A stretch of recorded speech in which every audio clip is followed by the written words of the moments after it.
देखिए, सबसे महत्वपूर्ण कल का दिन रहा, क्योंकि कल ये उम्मीद की जा रही थी कि कोई सुलह का फॉर्मूला तय हो सकता है रूस और यूक्रेन के बीच में।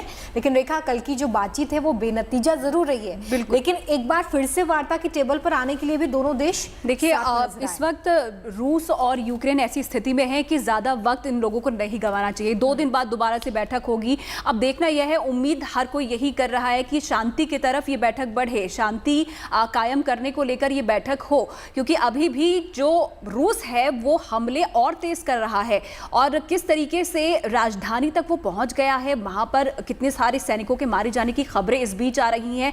जान माल का नुकसान लगातार हम पिछले कई दिनों से देख रहे हैं। जब से ये युद्ध शुरू हुआ है तब से देखा जा रहा है।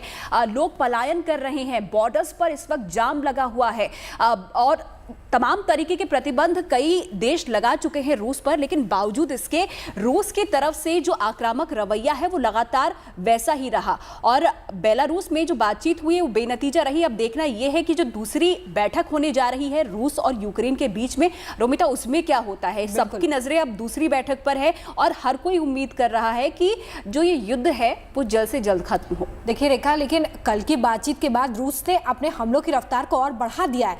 सैटेलाइट तस्वीरें जो सामने आई हैं उसमें देखा जा सकता है कि किस तरीके से रूसी सैनिक लगातार राजधानी कीव की तरफ अपने कदम बहुत तेजी से बढ़ा रहे हैं और ये खतरे की घंटी है यूक्रेन के लिए। साथ ही साथ रूस की आक्रामकता को ये दर्शाता है, जिसमें ये भी खबर निकलकर सामने आ रही है कि वैक्यूम बम्स का इस्तेमाल भी रूस की तरफ से यूक्रेन के खिलाफ किया जा रहा है। ये बड़ा दावा, ये बड़ा आरोप यूक्रेन की तरफ से लगाया जा रहा है। यूक्रेन की राजधानी के पर कब्जे की फाइनल जंग अब रूस शुरू कर चुका है। रूसी सेना और टैंकों का 64 किलोमीटर लंबा काफिला कीव की तरफ बढ़ रहा है। यूक्रेन में इस वक्त काफी हलचल है। जिस तरीके से मेरी सहयोगी रेखा ने भी बताया कि वहां पर लोग इस वक्त तुरंत यूक्रेन छोड़ना चाहते हैं। भारत की तरफ से भी रोमिता, सैटेलाइट तस्वीरें इस वक्त हम दिखा रहे हैं दर्शकों को कि किस तरीके से यहाँ पर आप देख सकते हैं काफिला जो सेना का है, रूसी सेना किस तरीके से यूक्रेन के कई शहरों में दाखिल हो चुकी है। इन सैटेलाइट तस्वीरों के जरिए साफ तौर पर देखा जा सकता है। इस बीच बता दें कि भारतीय जो वहां पर फंसे हुए हैं, सरकार की कोशिश उन भारतीयों को जल्द से जल्द वहां से बाहर निकालने की है और इसके लिए एयरफोर्स को भी जुड़ने के लिए कहा है। भारतीयों को कीव छोड़ने का निर्देश यहाँ पर जारी कर दिया गया है। भारत सरकार की तरफ से ये एडवाइजरी अभी जारी की गई है, जिसमें जितने भी भारतीय अभी भी यूक्रेन में फंसे हुए हैं उन्हें जल्द से जल्द कीव छोड़ने के लिए कहा गया है, क्योंकि कीव में अब एक तरीके से युद्ध छिड़ा हुआ है। यूक्रेन और रूस के बीच बमबारी की आवाजें सुनाई दे रही हैं, धुएं का गुबार नजर आ रहा है और सैटेलाइट से भी तस्वीरें हमने देखी और अब सीधी तस्वीरें भी साफ तौर पर सामने आ रही हैं और यही वजह है कि भारत सरकार भी चिंतित है अपने नागरिकों को लेकर, रोमिता, और सीधे कीव छोड़ने का निर्देश यहाँ पर एडवाइजरी जारी कर दी है। बिल्कुल, देखिए कीव में लगातार स्थिति बिगड़ती चली जा रही है और ऐसे में हर भारतीय सुरक्षित रहे, इसलिए एक सख्त एडवाइजरी उन लोगों को जारी की गई है जो इस वक्त यूक्रेन में फंसे हुए हैं। ये कहा गया है इस एडवाइजरी में कि जो भी भारतीय नागरिक है वो तुरंत इसी वक्त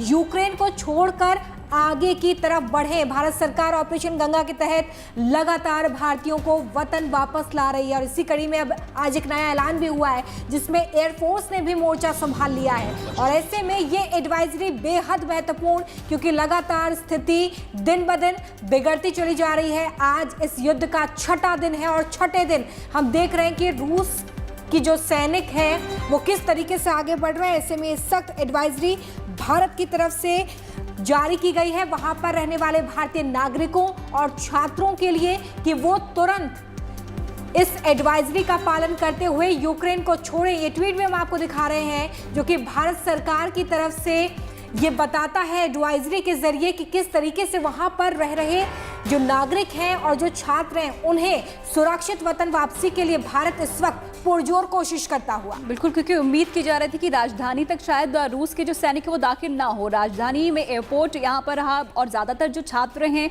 अगर भारतीय नागरिकों की हम बात करें, वो वहीं पर पढ़ते हैं, इसीलिए वहाँ पर वो मौजूद है। इसीलिए शुरुआत से ही ये एडवाइजरी जारी की गई थी कि अपने हॉस्टल्स में रहें, कॉलेज के हॉस्टल्स में रहें और अगर कहीं जा रहे हैं तो पब्लिक कन्वेंस का इस्तेमाल आप करें, ट्रेनों का इस्तेमाल करें, बसेस का इस्तेमाल करें और आसपास के जो दूसरे देशों के बॉर्डर है वहाँ पर आप सुरक्षित तरीके से पहुंचे। ये तस्वीर जो है यूक्रेन में मौजूद भारतीय दूतावास की तरफ से ये ट्वीट किया गया है, जिसमें ये कहा गया है कि जो भी साधन आपको मिल रहा है वो साधन पकड़े, उस साधन का इस्तेमाल करें और यूक्रेन से तुरंत निकले। ये ट्वीट किया गया है और इस ट्वीट में लिखा गया है कि all Indian national including students are advised to leave Ukraine urgently today. Ukraine में मौजूद भारतीय दूतावास की तरफ से ये ट्वीट किया गया है, जिसमें कहा गया है कि जो भी यातायात का साधन मिले उसे पकड़कर यूक्रेन को जल्द से जल्द छोड़ दें।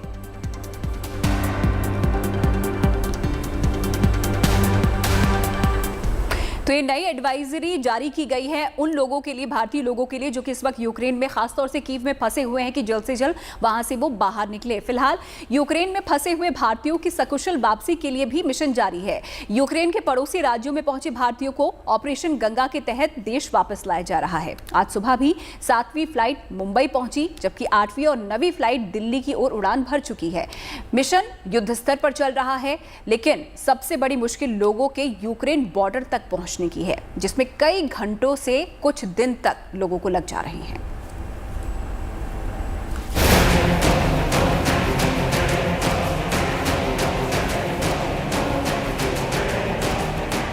यूक्रेन में फंसे भारतीयों को सकुशल देश लाने का अभियान युद्ध स्तर पर जारी है।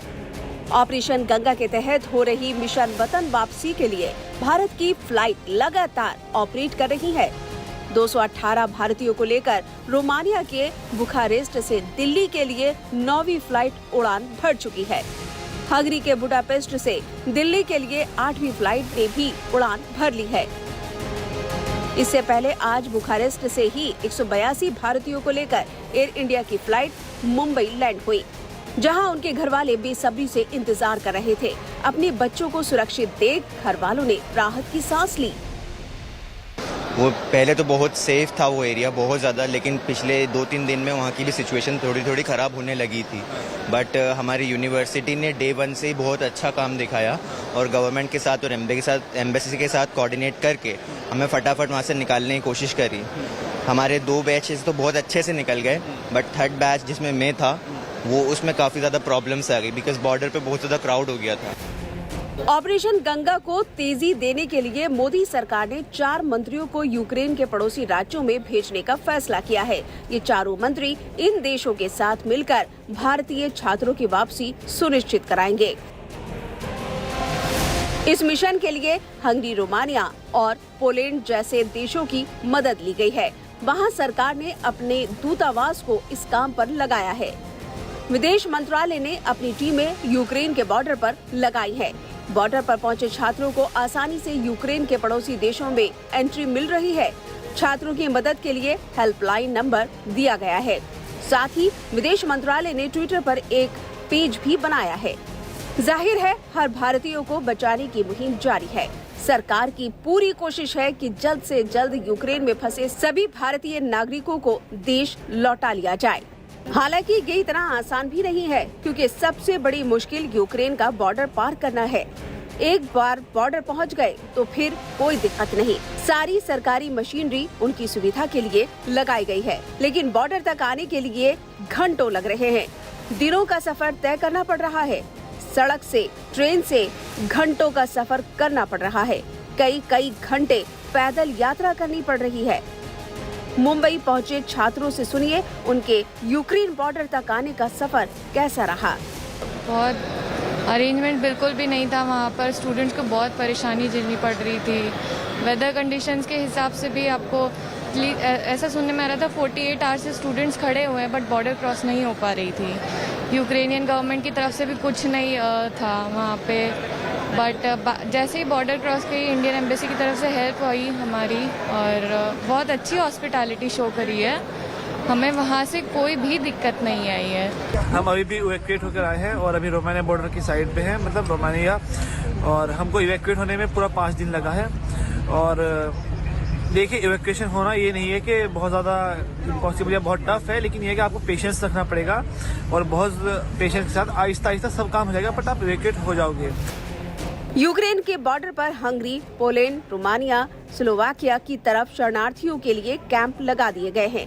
ये यूक्रेन रोमानिया का सिरेत बॉर्डर है, जहां पहुंचे शरणार्थियों में यूक्रेन के नागरिकों के साथ साथ भारतीय छात्र भी हैं।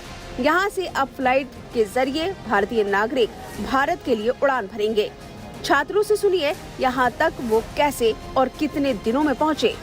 बॉर्डर से एग्जिट करना थोड़ा सा तकलीफदायक है, जैसे कि मुझे 2 रातें लगी और इस 2 रातों में मैंने बहुत माइनस टेम्परेचर था और स्नोफॉल भी हुआ, वो मैंने झेला। लेकिन ये जरूरी था क्योंकि मुझे यूक्रेन से एग्जिट करने के लिए यही एक चारा मुझे दिख रहा था। मुंबई से मुस्तफा शेख के साथ bureau report, good news today.